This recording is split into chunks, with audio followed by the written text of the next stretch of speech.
Well,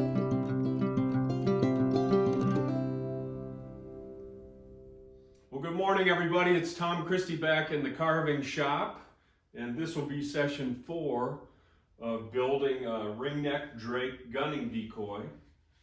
And we've got the bird put together. If you haven't seen the other sessions, I start right from scratch on the bird, so you may want to revisit those. Today we're going to do some finishing on the neck joint and the separation between the upper and lower halves that we put together in the last session.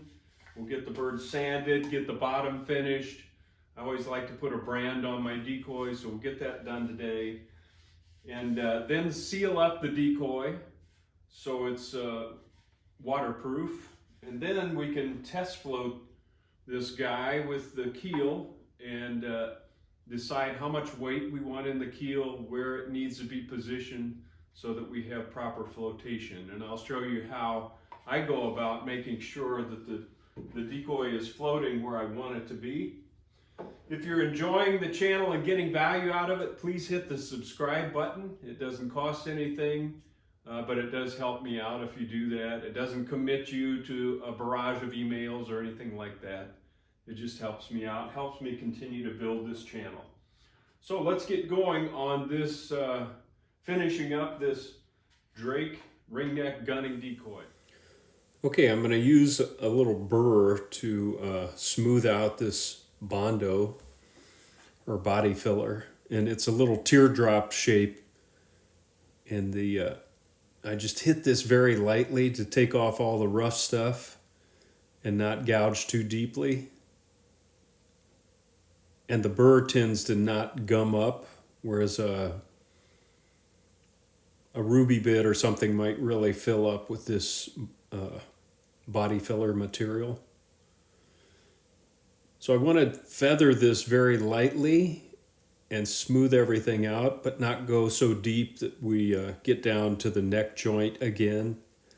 Same thing when we're doing the body halves. We're going to want to hit that very lightly, leave a little material in place to cover the seams. So I'm going to do a similar thing on the body seam. Again, just removing most of it, and then we'll finish the job with hand sanding to smooth things out. You can see I'm just feathering that Bondo in, and I don't want to expose that seam again, so just going very carefully. All right, I've got all the rough stuff taken off. Now I'm just going to go back in and spend some time sanding and smoothing things up. This is 150 grit, so not super fine, enough to smooth out the wood and the Bondo. And I'll get that all done for the bird. All right, I've got things smoothed out, and it's looking good. Now I'm going over it with 250 fine sandpaper and just do a final sanding. And this doesn't take off much, but sometimes it helps highlight where we need to do a little additional sanding, like a couple of marks there. So I'll go back to the heavier paper there and go back and forth and get this all smoothed out. Yeah, I've probably spent a half an hour sanding, hand sanding the decoy, so there's just no substitute for some hand sanding before we seal everything up and get ready to float the decoy. Looking good though. I also would encourage you, look in the light, overhead light. I don't know if you can see that, but right here there's a little bit of a ridge left. I need to get rid of that because that'll translate through the paint. I want everything to be nice and soft. Okay, once the decoy is sanded, I'm going to smooth out the bottom with my belt sander and just run this back and forth The belt sander is nice for this, makes quick work of it. You can use a hand sander, you can, whatever you have to smooth out the bottom of the decoy. The Tupelo tends to be a little rough by nature, so we need to smooth that out, and that's looking better. Just a little more over there.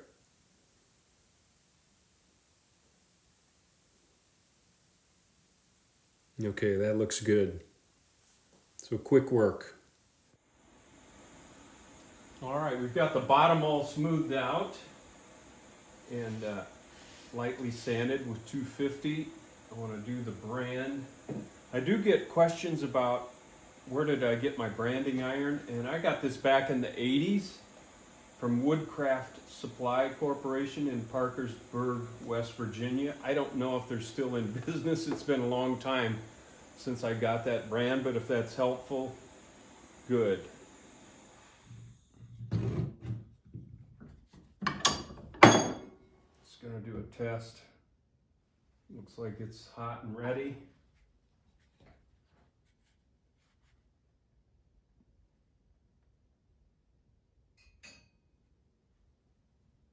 There we go.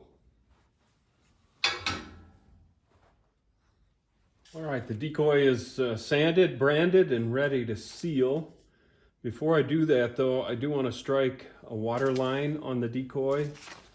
That's the water line according to my pattern, so I want to strike that all the way around the decoy so that during flotation, I've got a registration mark there that we can see if it's floating correctly, front to back, side to side.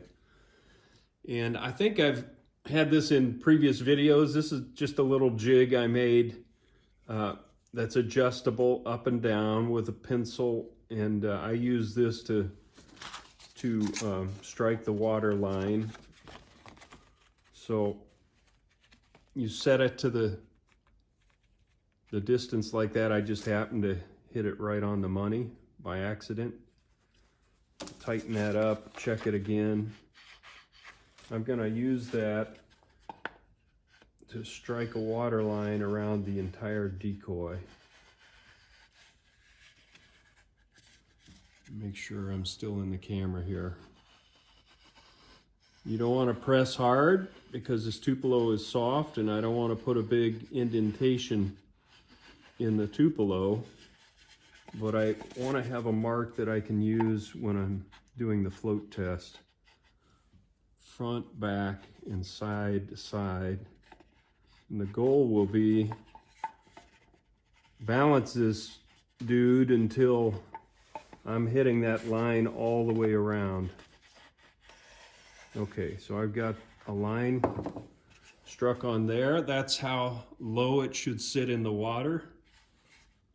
And now we can seal the decoy so that we can do some flotation tests. All right, almost ready to seal. Just one last look over. I'm gonna go under strong overhead light and just look for anything that casts an awkward shadow and doesn't convey round, smooth lines. I'm just gonna go through the entire bird, look for any little flaws or something that needs to be changed, because I don't want to have to be doing any sanding after I start sealing up the decoy. There's a little mark right on the cheek, and that's right where a highlight is going to be in the paint, and so I don't want to have to fight with something in the wood that's right in a key point where everybody's gonna be looking. So just a final review, and it looks like it's ready to go. All right, I'm gonna seal the decoy with about 4 or 5 coats of Deft semi-gloss wood finish. It's a lacquer-based product that really soaks in well to the wood. And I like to finish the bottom of my decoys with natural wood, so it puts a nice finish on that. So I'll hit this, I'll let it dry between coats, but make sure everything is sealed up really well, and then we'll be ready to test float. All right, I've got the bird sealed up with the Deft, and now there are lots of ways to do this. I'm just going to show you what I do. I'm using electrician's tape. I've also got the keel sealed up so it's protected from water. I've taped the keel on temporarily in kind of a centered position, front and back and side to side. And then I'm going to tape on lead weights. These are strap decoy anchors that you can buy at sporting goods stores. I've gone to these instead of melting lead. I just don't like the fumes associated with that, so I use this strap material, and you can just cut it easily. And so we'll tape that on the bottom, different weights, give that a try and see what we need to roll this over.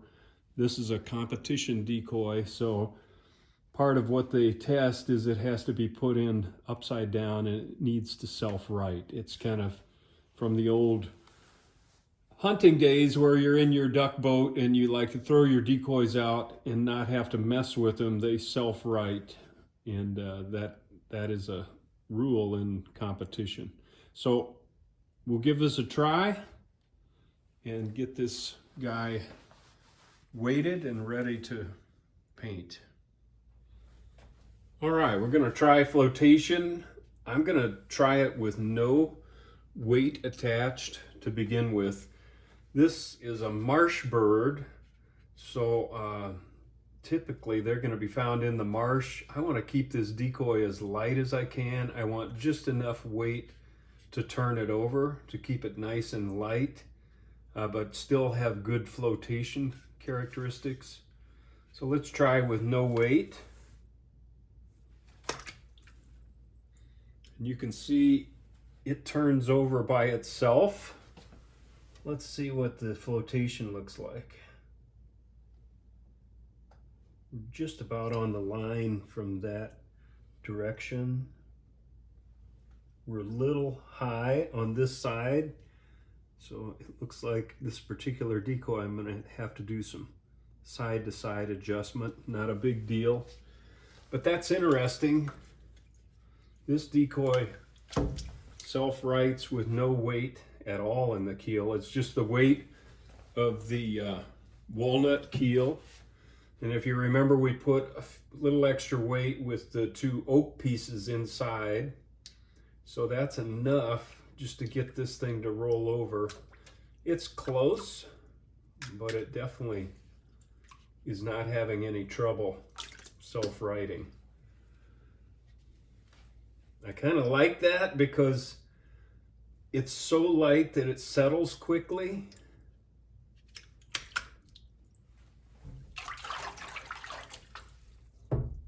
So now I've got a decision to make. Do I want to add lead or not? We're definitely going to try it. Let's try 2 ounces and see how it floats and what the performance looks like. This is not a true test, obviously.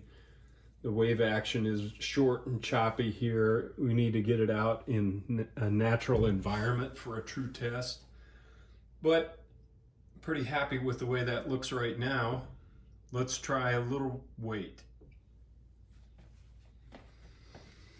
Okay, I've got 2 ounces on there.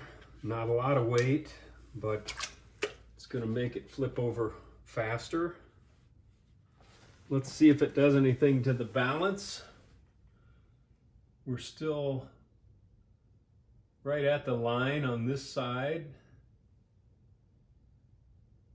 And I'd say we're close to the line on this side. So any adjustment's going to be very slight that we have to make.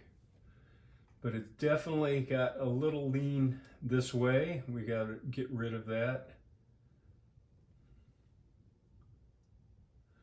One other consideration, this bird is going to be judged in Assawoman Bay on the East Coast, and it can get pretty rough out there. And I've seen super light decoys, if it doesn't have enough weight to keep it down in the wave, it can tumble over and it will self-right again, but you don't want the decoy rolling over in the chop. So a little bit of weight is probably a good idea, because it does help. That side push keeps it anchored a little bit more than something that's going to roll over. Okay, I'm going to try 4 ounces, so we'll add another piece of lead and just see how it performs. All right, I've got the 2 pieces of lead on there. Let's just see what it looks like. This is 4 ounces. It's going to turn quicker. Settles pretty good. Let's see how it floats. Again, we're pretty close to the line here. Very close over here.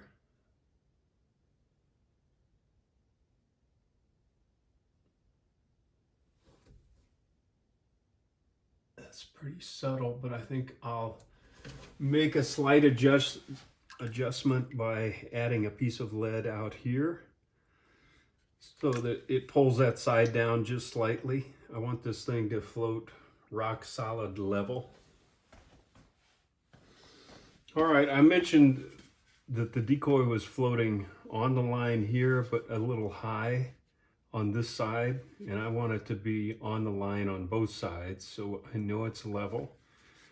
And to make an adjustment, I've just got a small piece of lead that I've taped on outboard here, and that represents the position. Basically, I would embed that piece of lead inside this bottom board on the side, and I want to try this to see if that made the correction that I'm looking for. So now I'm out of the water quite a bit on this side, and kind of the same over here. So that definitely made a correction. And from the front, the head looks like it's looking right at me.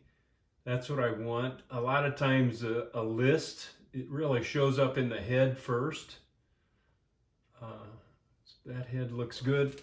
I'm going to add the weights back on the keel, and let's take a look at it.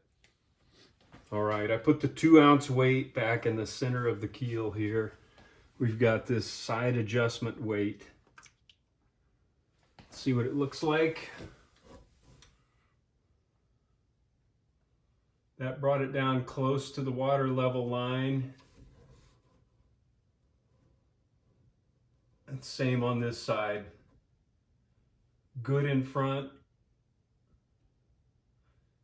If anything, I'm a touch high on this side, so I can make a small adjustment on the position of that side weight.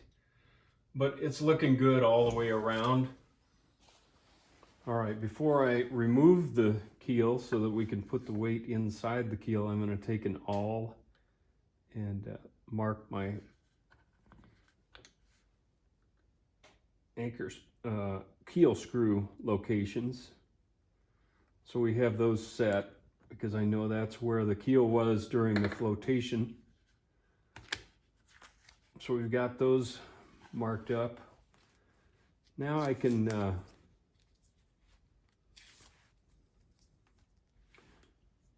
set that. What I like to do is embed the weight as low as I can inside the walnut keel. So I'll drill out a little pocket in there, and then we can set the weight. And keep in mind, this weight is going to be slightly higher than it was, than it is in this position. That's not going to make a huge difference because this decoy was self-righting with no weight at all. But I'm just mentioning it because it does change the lever arm on that turning torque if you shorten that as it comes up into the keel. So just keep that in mind as you're balancing your decoy and getting it to self-right. By the way, after some more testing, I am going to go with the additional weight in the keel. It's going to be out in the ocean during judging, and I think the potential for some larger waves out there, you never know what it's going to be like, and that's part of the fun. But I think a little more weight will guarantee that this bird doesn't do that roll that I was talking about. If it happens to catch a little wave, I don't want it rolling over. Even though it will re-self-right, it just doesn't look natural. So I'm going with a little additional weight. All right, I've got a 3/4 inch Forstner bit. I've got my pocket where I want it penciled out here. And then I've set the stop on the drill press down as low as I can get it to where there's still wood under the Forstner bit. We're not punching through the bottom of the keel, but we get that weight down as low as possible.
Okay, I've got my pocket drilled out. Thankfully, I didn't punch through the bottom. Now we can set the weights in. I've got 2-part DevCon 5-minute epoxy mixed up.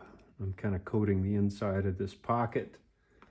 And now I'm just going to start dropping my weights down in there.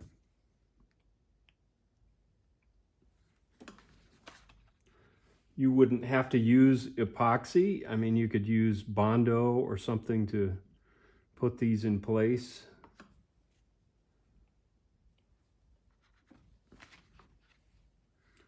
I just don't want them moving around in there, and I want to make sure we don't have a hollow pocket inside the keel that has any potential of collecting water.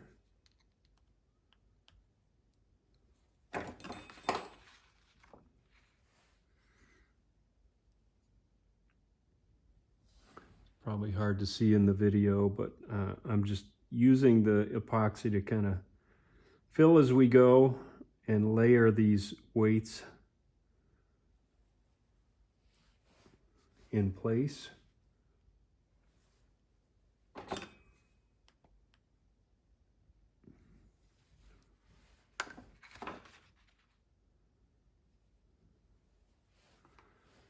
Okay, so those are not going to go anywhere, and I'll make a little Tupelo plug that we can use to seal up the rest of the hole. Okay, I just made a little Tupelo plug to fit that opening, fill up the rest of the air gap, and now I'm just using a little 2-part epoxy again to seal off the top here.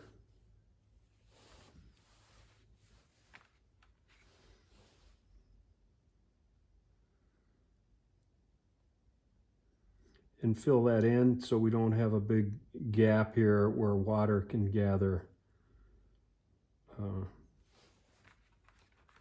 between the keel and the decoy body.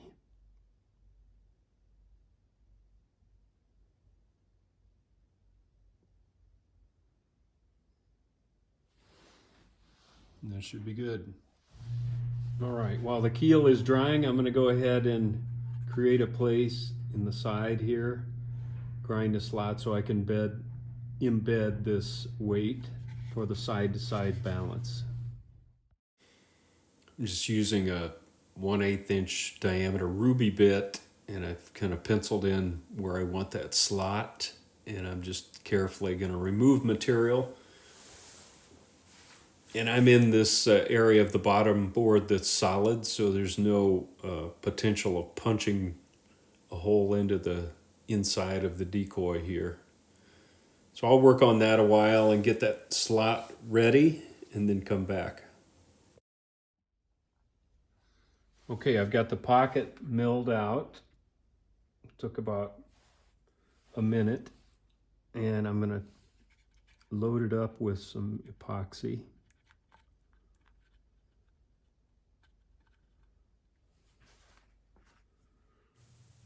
Then I'm going to slide the weight in there and make sure it's in position. And press it down in there, and then backfill with a little more epoxy to close up the hole. I'm going to fill that entire gap so that then I can sand off any remainder and make it nice and smooth. All right, I've got that filled in, and I'll let that set. And some of you may be asking, are you kidding me? Do you really think that's going to make a difference? And in duck hunting, that duck isn't going to care if there's a slight list on the decoy. If they see that, they're within kill range anyway, so it's over at that point. But in competition, which this is intended to be for, the levels are so high and it's so competitive that I want to do everything within my control to make sure what I've entered is my best possible work and give the judges no opportunity to say, you see that little list? Because that's all it takes sometimes. And I've judged world level competition. I know how difficult it is to pick one bird over the other. And so I'm going to do everything within my power, because there's a lot of things that are not within your power, like in the judging out in the bay. You can't control the wind, the tide, whether it's sunny or gray, but you can control, does your bird float level? And so that's enough on that, but that's more from a competition perspective at a world level. For what it's worth. All right, I'm gonna drill those screw holes where we had them marked.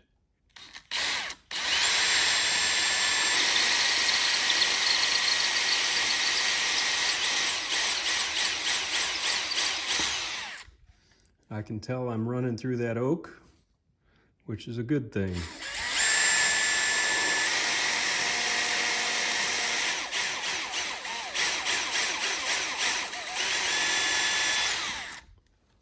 All right. You can epoxy your keels on. I'm going to use some adhesive sealant, and I like to be able to remove keels. Some collectors don't want keels on their decoys, so I like to make mine removable. So I'm putting a little sealant right around the screw hole. Then I'm going to load a little on each of the screws. Just kind of roll it in the sealant, and this will make a nice waterproof seal in those screw hole areas.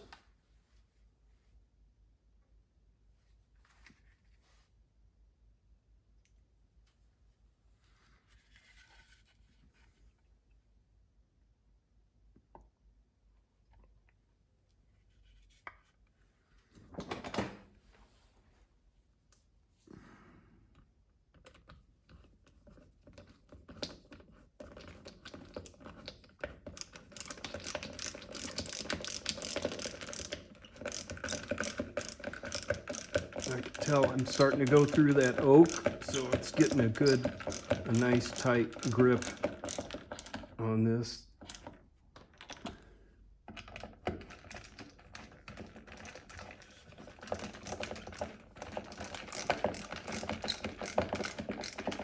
And a little of that sealant kind of gathers around the screw head. Seal that area off as well. I've got a little sealant coming out on the sides, and that's good. So I know I've got a good amount surrounding the screw hole, and I'm just removing that with a piece of paper towel.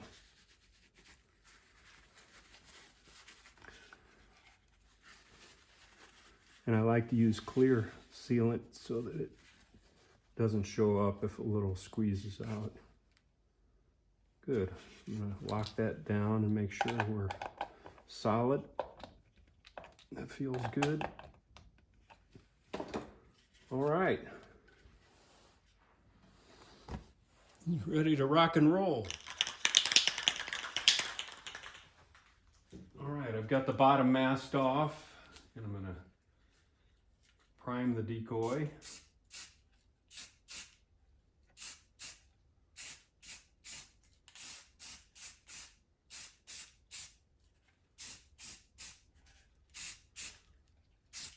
I get a lot of questions about what primer I'm using. This is Ultra Cover Rust-Oleum Painter's Touch Flat Gray Primer. I mean, it does a good job. I've never had a problem with it. It seems to dry with a little bit of a tack to it.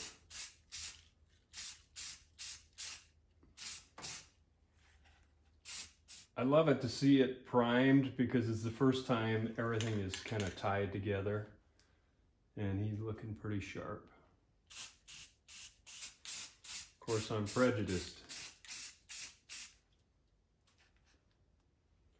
Okay, we'll let that dry. It's a quick shot of the primed bird, and I'll let that dry well overnight before we begin the painting process.